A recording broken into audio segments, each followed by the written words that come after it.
ici.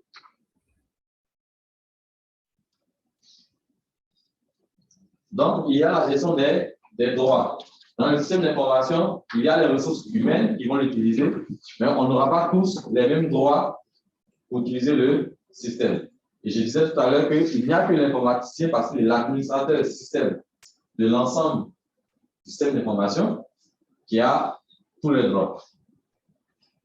Parce que c'est lui qui est le garant du bon fonctionnement du système. Il gère les ordinateurs, les logiciels, etc. Ça peut être aussi vous. C'est vrai que vous n'êtes pas des informaticiens, mais s'ils sont dans le cadre d'un système d'information géographique que vous avez conçu, vous devez être capable de pouvoir le gérer. Vous êtes capable de pouvoir le gérer. On est d'accord?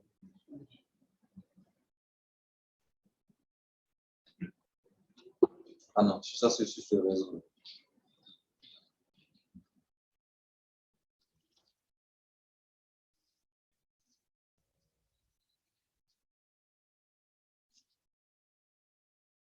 C'est le droit. OK.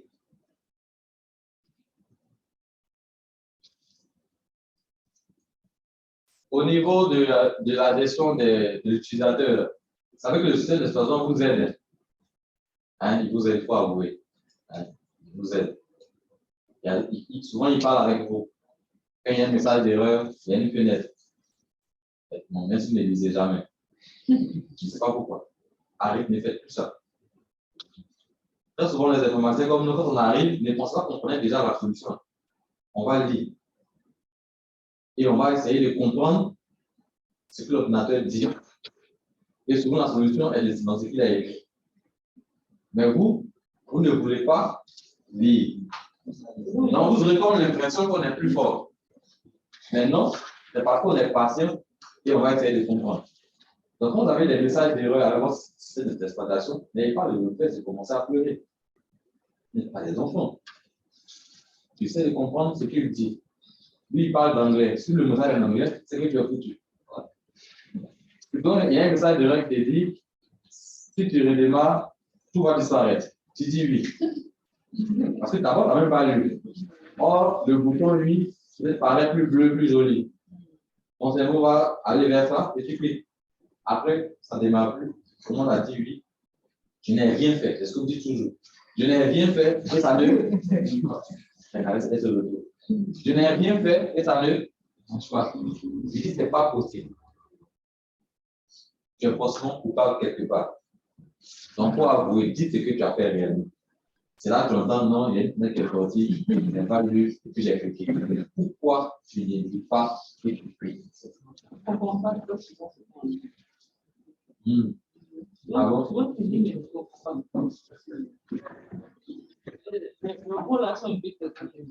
Ah bon, les mots sont techniques. Mais essayez quand même de lire d'abord.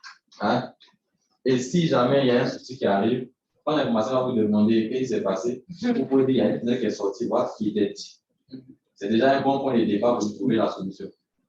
Mais dit que vous levez les mains comme ça, le drapeau blanc vous dit que vous êtes blanc comme neige. Là. Ça, c'est pas bon. La gestion du réseau, c'est encore le. Non, je n'arrive pas à me connecter. Le Wi-Fi, c'est lui qu'il faut accuser d'abord. Ah, vous ne savez pas, c'est lui qui gère le réseau. Il peut perdre la connexion au réseau seul. Votre téléphone le fait, non? Ah, vous pensez que ce n'est pas les mêmes systèmes d'exploitation? Donc, si on est à notre téléphone, on perd le réseau, on le retrouve. Donc, on est capable de perdre le réseau et de le. On est exigeant avec lui, pourtant, c'est un équipement comme les autres. Voilà.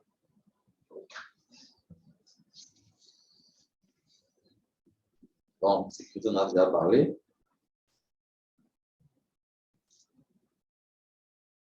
Donc, si on doit représenter le système d'exploitation, on a d'un côté les utilisateurs, on a l'interface utilisateur, c'est-à-dire le tricodrome, là où il y a les boutons, la souris, les icônes sur le bureau, c'est la partie où c'est écrit interface utilisateur. Et c'est la partie qui est en contact avec vous. On a les fichiers qu'il gère, on a le logiciel. Et ce que vous voyez juste au milieu et en dessous, dans le système d'exploitation, il y a ce qu'on appelle le noyau, comme pour un fluide. Il y a un noyau à l'intérieur là-bas. OK? Et le noyau là, c'est lui qui est le shell. Ça veut dire que je peux accéder au noyau sans passer par l'interface utilisateur. Mais vous êtes très habitué à passer par l'interface utilisateur pour accéder au cœur du système d'exploitation. Ce qui fait que lorsque vous n'avez plus d'interface bleue, vous levez la main pour dire travail. Ça ne marche pas, mon système ne marche pas. Il y a un message qui sort, ça veut dire que ça marche toujours. Nous, chez nous, ça marche pas, ça veut dire que ça ne s'allume pas. Là, ça ne marche pas. Mais tant que ça s'allume, c'est que ça marche. On est d'accord? Donc, il y a le noyau. Ça vous va?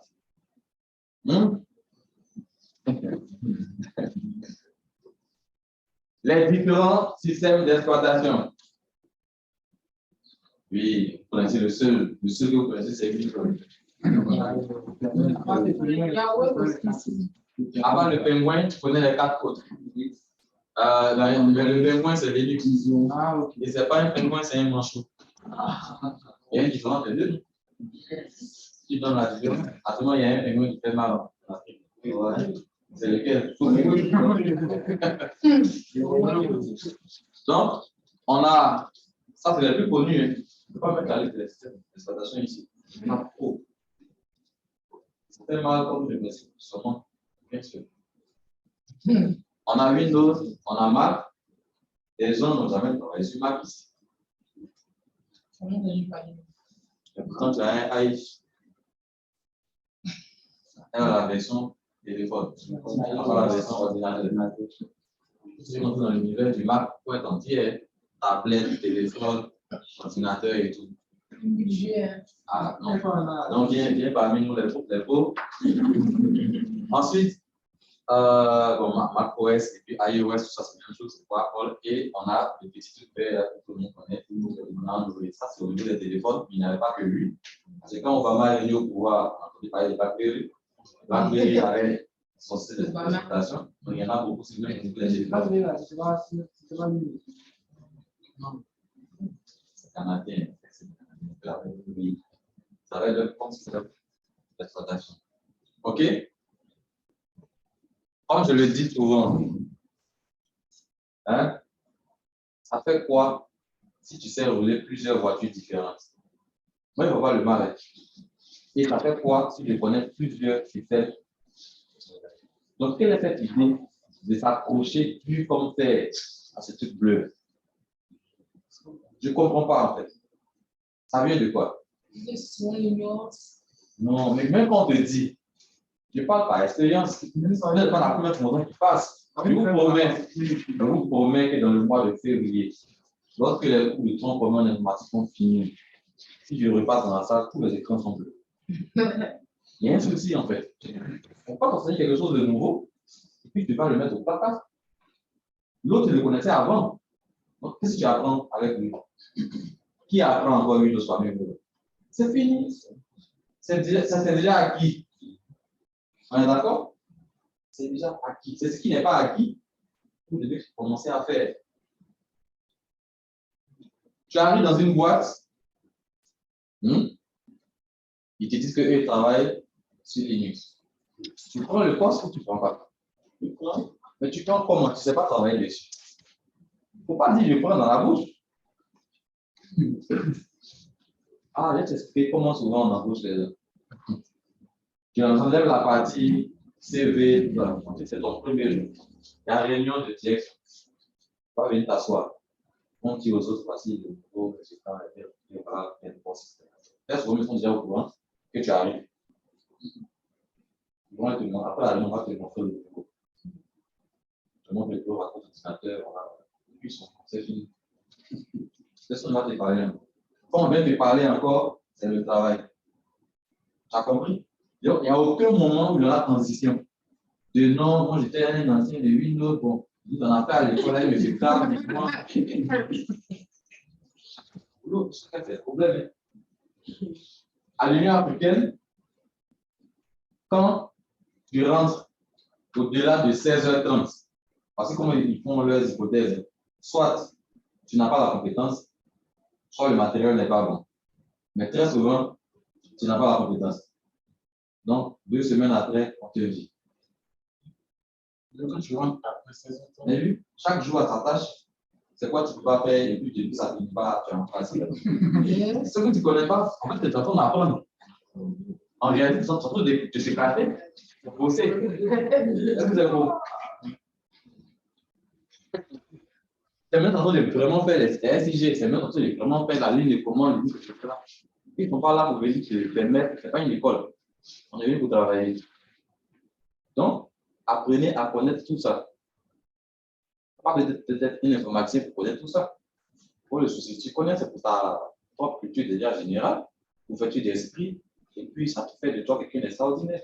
C'est tout. Ok. Est-ce que vous allez.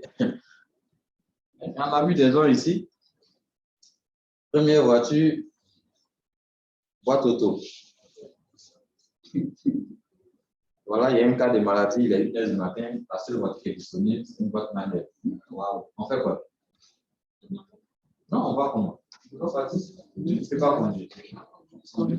Vous voyez ce que vous faites, c'est pas bon. Non, boîte manuelle, c'est pas de ça qu'il s'agit. C'est de savoir-faire. Après le choix, quand tu sais faire les deux, maintenant tu peux choisir ce que tu veux. Mais tu ne peux pas t'enlever toi-même ton photo à l'acquérir comme ça pour dire. Non, essayer de parler un peu des différents systèmes. Voilà, là c'est le Mac.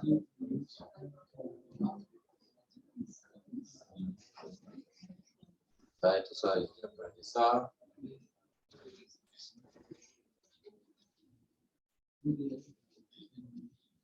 Voilà, c'est la partie-là qui m'intéresse. Non, vous pouvez lire.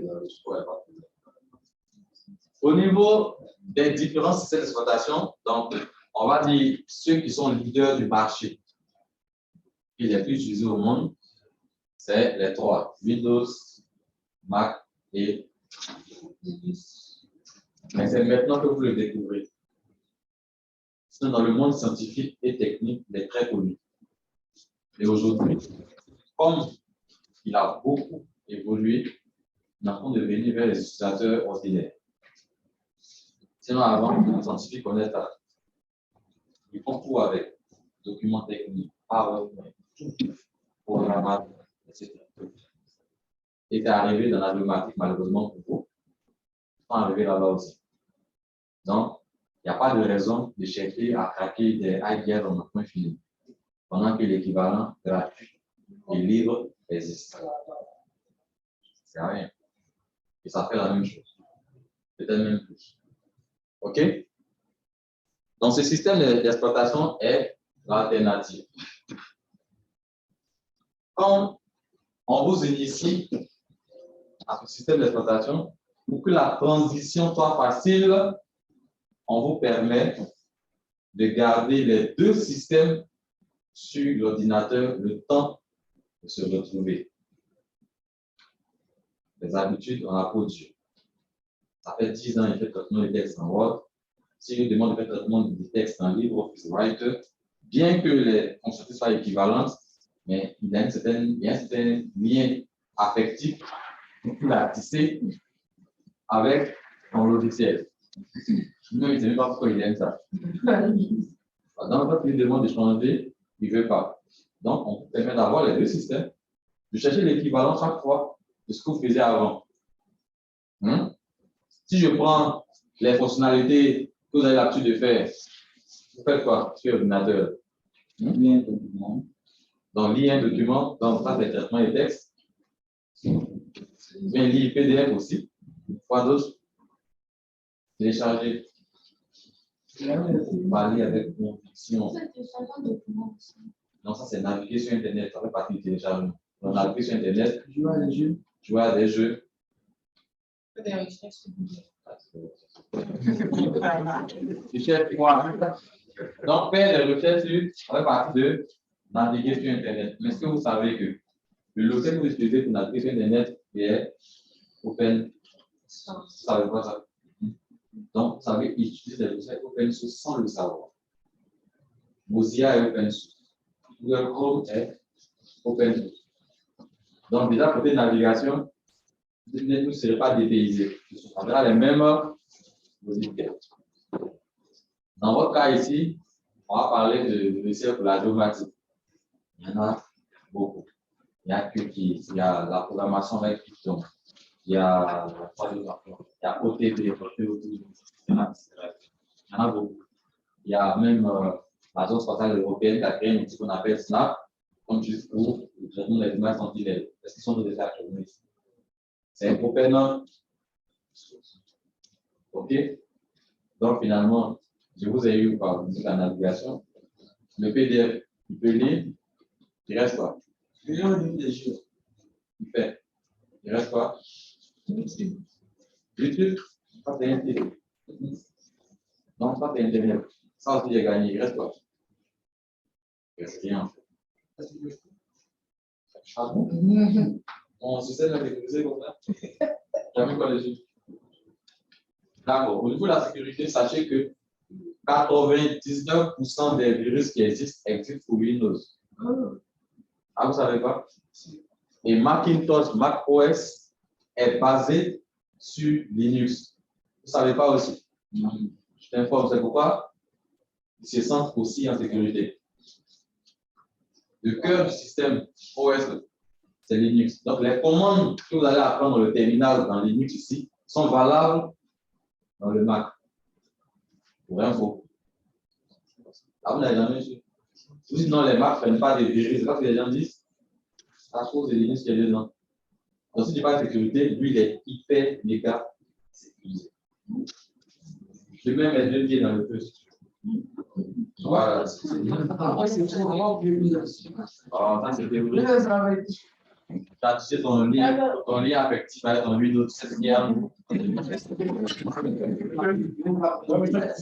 la fidélité. Là, ça même, c'est le, si tu veux, c'est le système de prédilection de tous les développeurs. Oui. Développer dans Windows, c'est un peu une sorte d'aberration. Les meilleurs outils de programmation informatique. Le langage Python est open pour votre information. PostgreSQL est open. MySQL est open. HTML est open. PL est open. JavaScript est open. Donc, il vous reste quoi? Quelle est la raison pour laquelle vous devez coder? Je vous écoute. Le problème est réglé alors. Ok. Mais c'est pour une transition. Hein. Tu peux pas regarder les deux pendant 10 ans. Je crois que pour les gars, mais la tête pour les gars.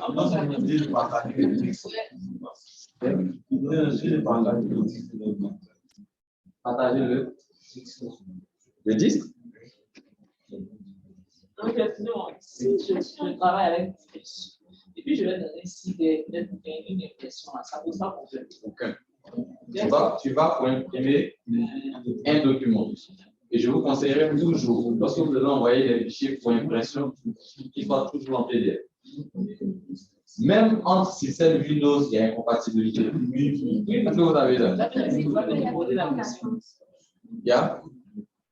C'est qui colle?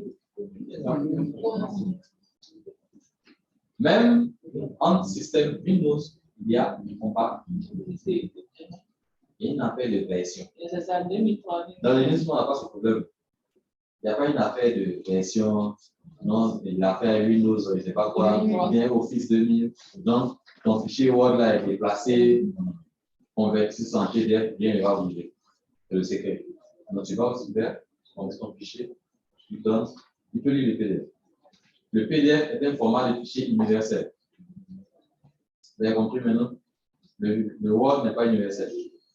Donc, quand vous envoyez souvent vos documents au CV, lettre de motivation, vous envoyez ça en Word, tu ne sais pas quelle est la version de Windows qu'il a et la version de Word qu'il a. Ton CV peut arriver peut-être bien joli. Quoi, à côté, fin de moins. Ah, mais tu ne vas pas arranger ton CV. Jean, il va manger le café. Non, monsieur il est bien placé. Donc, il y a beaucoup de distributions Linux qui existent. Donc, ça vous explique le thème de distribution. OK? C'est qui encore? Descartes. Là, exactement, tout le monde en train de venir. Dans Android, lui aussi, il est open source. Il est open source. Là, le téléphone est moins cher. Par contre, je ne le paye pas. Ah oui, il est open source. C'est-à-dire que vous pouvez télécharger et l'utiliser. Et puis le modifier. Après, on est que les concepteurs de téléphones portables téléchargent Android et le personnalisent. Donc, le Android de Samsung a un petit côté Samsung. Ça a été personnalisé. Parce que le logiciel, c'est-à-dire le système d'exploitation Android, est open source. Donc, on a accès au code source de ce système, donc on peut le. C'est pas l'open source. Ce n'est pas égal à gratuit. On est d'accord? Mais comme je l'ai dit hier, la plupart des logiciels open source sont gratuits. Déjà, quand vous installez votre système d'exploitation, Linux, il vient avec 18 000 logiciels préinstallés. C'est-à-dire qu'il est déjà prêt à être utilisé. Je n'ai pas besoin de chercher encore Word à part. Je peux déjà travailler.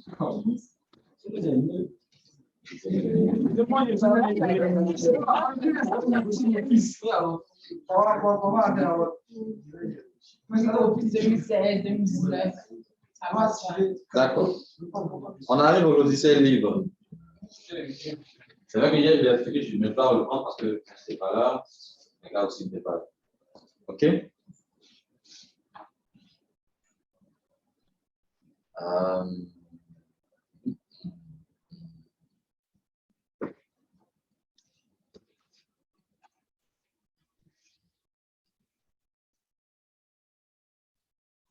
Parmi les systèmes d'exploitation à part Android, c'est le plus jeune. 90. Parce que les autres sont venus dans les années 80. Donc, ils avaient déjà 10 ans quand lui, il naissait. Mais, en quelques années, il les a dépassés. Parce que le secret, c'est quoi? Linux appartient à tout le monde. Donc, tout le monde participe. Ce n'est pas une personne dans une entreprise qui a conçu ça. C'est un projet sous forme d'ONG. Alors, vous ne pensez pas que l'humanité est seulement. Voilà, il y a nous dans l'informatique. Donc, ça a commencé avec un monsieur, on va faire un peu d'histoire. On regarde tout ça.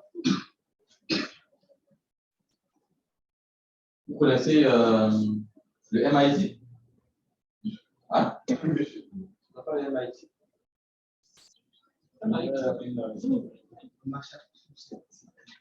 Bon, dites-lui ce que c'est. Qui va lui dire que c'est le MIT?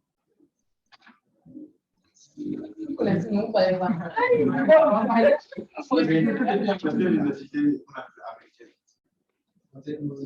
Voilà, c'est une université américaine d'informatique et de technologie. On est d'accord? Ah, j'ai oublié, ceux qui sont en ligne, vous pouvez poser des questions aussi. Hein. Vous pouvez répondre aussi à des questions. D'accord, monsieur. Mais d'abord, monsieur, s'il vous plaît. Oui. Hier, je tenais, comme vous parlez de ce qu'on a vu hier, je tenais à rappeler que hier, nous, on n'a pas pu sur le coup en ligne hier. Il y avait problème là. Il n'y a pas eu cours en réalité. Il y a eu causerie. Ah, d'accord. Ah, d'accord. Merci beaucoup. Il y a eu causerie, il n'y a pas eu cours. C'est bon maintenant? D'accord. Ok, très bien, il y a eu peur. Mais vous pouvez toujours réagir. Hein, c'est interactif en fait. Vous pouvez toujours réagir s'il y a des choses que vous ne comprenez pas, si vous avez des questions. Si je pose des questions à ceux qui sont ici, c'est valable aussi pour vous. On est d'accord? D'accord. Voilà. Ne soyez pas trop passif, c'est pas bon. Donc, le MIT est une université américaine. Le M, c'est le Massachusetts. C'est l'une des universités technologiques, je dirais peut-être la meilleure au monde. Parce que 80% de tout ce que nous utilisons en informatique aujourd'hui est né là-bas. Et ils font vraiment de la recherche. C'est pas ça pour t'amuser. Que ce soit les Facebook, les Amazon, les Intel, tout ce que vous avez, tout le monde a fait un tour quelque part chez eux. On est d'accord? Donc, au départ, il y a un système qu'on appelle Unix. Et ce système permet de gérer une forme d'ordinateur qui valait la salle des classes. Très puissant et très robuste, réservé à une élite particulière. Les gars en blouse blanche, barbe bien longue, cheveux un peu bizarres, des lunettes, ils sont là-bas. Donc, ce n'était pas connu. OK? Et voilà que il y a un étudiant, pas américain, finlandais, qui dit, mais si le système est trop bon, pourquoi est-ce que il n'y en a pas pour l'informatique personnelle? C'est-à-dire, ça. OK? Il va lancer son projet sur Internet. Ah, les gars, moi, voici ce que j'ai eu. Il y a un gros système Unix qui est très bon, qui est très puissant, mais qui est réservé à une élite particulière. Je veux démocratiser la chose, je veux que ce système soit disponible pour l'ordinateur personnel. Je vais revenir à ce jeune homme à tout à l'heure. Il était étudiant quand il a eu ce projet. Il va faire des recherches lui-même et découvrir ce monsieur que vous voyez là. Il s'appelle Richard Stallman. Lui, il est au MIT. Et lui, il avait déjà commencé un autre projet. L'autre, c'est pour créer un système d'exploitation équivalent à Unix. Lui, il veut créer plusieurs logiciels open source. On est d'accord? Donc, Richard, il va travailler même pour IBM et tout. Hein. Il va démissionner de son poste d'ingénieur informatique d'IBM, etc. Et puis, son projet. Il va même créer une sorte d'association avec non lucratif à côté. OK? Donc, Richard commence aussi à créer son projet de logiciel open source. Pour l'instant, ils seront encore vus.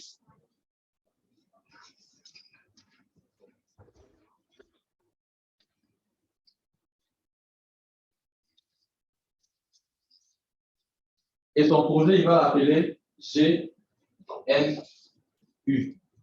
Pour dire que GNU not Unix. C'est-à-dire que quand vous allez voir, ne confondez pas avec les autres, ceux qui portent la blouse, ce n'est pas la même chose. D'accord? Il va créer ça. Et il va même créer sous ce qu'on appelle la licence d'utilisation. C'est-à-dire que c'est au départ, on appelle philosophie, mais la philosophie était transformée en licence. Donc, derrière l'open source, il y a une licence. Il y a certains droits que tu peux faire, que tu as l'obligation de faire, et à ce que tu ne peux pas faire. Tu ne peux pas prendre un logiciel open source, et puis, en même temps, tu ne peux pas dire que dans le logiciel open source, on n'a pas accès au code, on ne peut pas partager, on ne peut pas copier, on ne peut pas graver, on ne peut pas installer, on ne peut rien faire. Ce n'est pas open source. Donc, tu ne peux pas réclamer faisant partie de leur mouvement. C'est une affaire de race. Je ne vais pas réclamer faisant partie de leur mouvement. Attention, c'est tout à fait fatigué. La première liberté, dans sa licence là, la liberté est 0. Pourquoi on commence par 0? Parce que dans l'ordinateur et dans Linux, on ne compte pas à partir de 1. Vous rappelez de 0 et 1?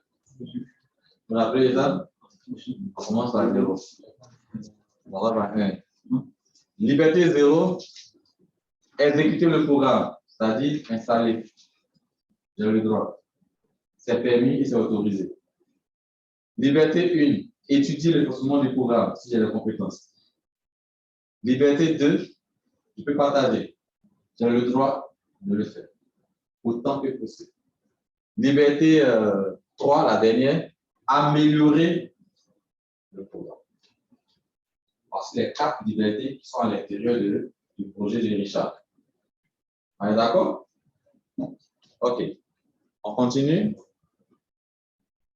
Ça, j'en avais parlé hier, je peux revenir là-dessus. La gratuité. Libre n'est pas égal à gratuit. Tu peux donner un code source. Est-ce que tu sais utiliser? Si tu as besoin maintenant que je te fasse une version de mon truc pour ton entreprise, là, tu vas payer. On est d'accord? Donc, finalement, ce n'est pas gratuit. Toujours. OK? Voilà.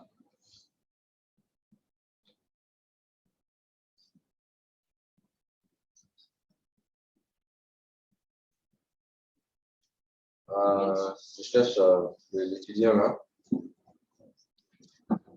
OK, le voilà.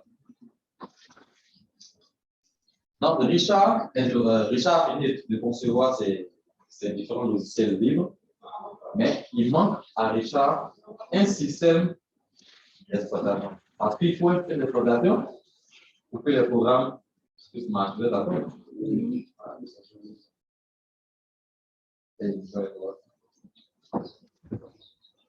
Donc, lui, son projet va prendre sur Internet. Tout le monde va se mettre dedans. Des Américains, des Africains, des Européens, tout le monde s'est mis dedans. Ils ont travaillé le système d'exploitation pour faire la copie conforme, mais en plus petit, sur ordinateur de Unix. Il va rencontrer Richard pour lui dire, comme moi j'ai le système d'exploitation, mais je n'ai pas les différents logiciels, c'est-à-dire traitement de texte, je n'ai pas navigateur, je n'ai pas gestion du réseau. On va se mettre ensemble. Donc, GNU va rencontrer, comme lui, il s'appelle Linus Torvalds. C'est pour ça qu'on écrit son nom. Vous avez compris maintenant le nom du système. Voilà. Il s'appelle Linus Torvalds. Il va donner son nom, en quelque sorte, à son système d'exploitation. Et après avoir rencontré Richard, qui avait son projet GNU, donc en réalité, le système actuel aujourd'hui s'appelle GNU Linux. Et c'est écrit souvent GNU sur. C'est écrit comme ça.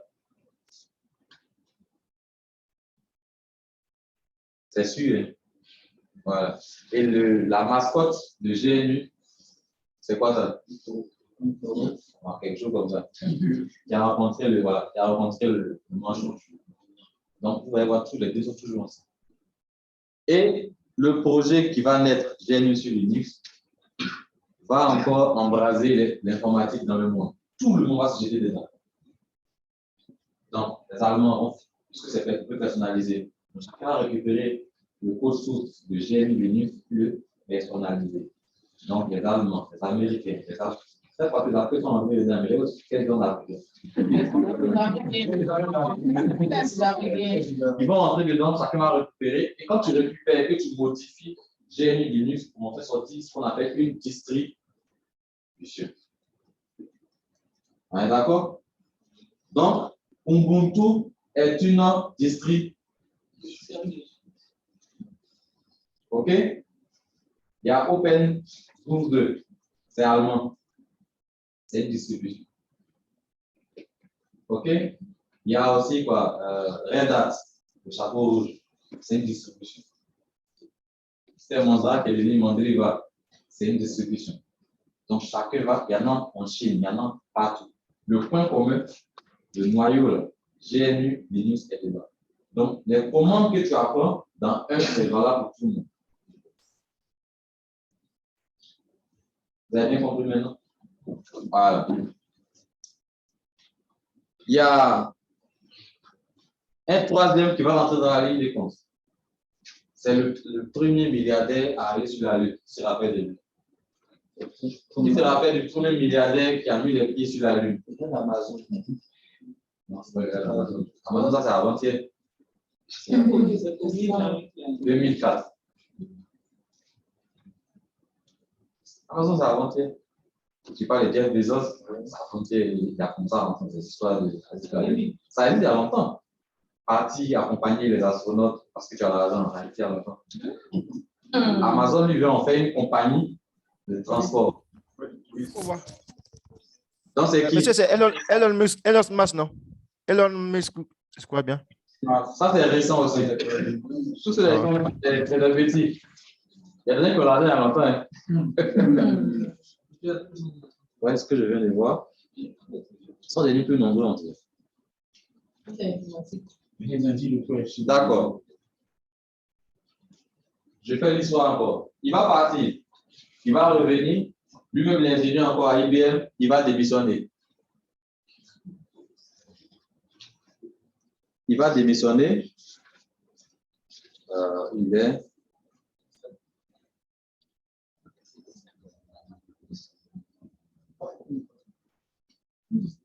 Il va démissionner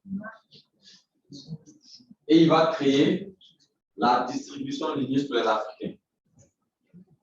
Et il est d'origine sud-africaine, comme elle a dit, il s'appelle Mark Chatterworth. Lui aussi, il va créer son association à but non lucratif pour soutenir son projet. Et lui, au lieu de mettre le projet sur Internet comme les autres, pour le fond de travail dessus, il voulait rattraper un retard. Celui est sorti en 2005-2004. Il existait déjà. Donc, pour rattraper ce retard-là, il va appeler des développeurs qui vont payer de sa poche. Ils ont rattrapé le retard. Voilà comment Ubuntu est né. Ça signifie, regardez bien je prends la de remonter, regardez le logo. C'est 3 personnes qui se tiennent la main. Tout le monde a vu? Non, ce n'est pas un cercle. C'est 3 personnes qui se tiennent la main. Et Ubuntu est en bantou. Ça signifie quoi? Union, solidarité, Oui, ça est dedans. Je suis ce que je suis grâce à ce que nous sommes ensemble. Oui, c'est beau. OK? Ce monsieur, on ne peut pas concevoir l'informatique payante. Ça le fatigue. Oui, il aime, mais il ne veut pas qu'on vende. Ah, il n'aimerait pas qu'on vende. Si je dois vendre, c'est qu'il a développé un truc spécifique pour quelqu'un. Là, il paye. Mais pour le reste, tout le monde doit avoir accès à ça. C'est sa conception. D'accord? Et il a mis toute cette conception, cette vision-là dans cette exploitation. Ce qui va faire la force de Ubuntu par rapport aux autres distributions, il va orienter ça vers l'utilisateur normal. Donc, vers la bureautique. Traitement des textes, naviguer, écouter la musique, faire des films, etc. Tout ce qu'on a l'habitude de voir dans les autres logiciels, c'est-à-dire les autres systèmes tels que Windows et Mac, il va faire ça dans Ubuntu. Les autres distributions sont un peu plus système d'information. Quand tu vois, ils sont là pour gérer besoin de choses. Ils ne sont pas là pour faire une musique, non. Mais lui, il va aller vers ça. Donc, ça va faire que son système sera plus connu, si tu veux, c'est grâce à lui que le monde entier a connu vraiment Linux. Il va même créer des programmes d'installation faciles. Avant d'installer Linux, je me rappelle au début, quand j'ai découvert le système, installer Linux, ce n'était pas idée.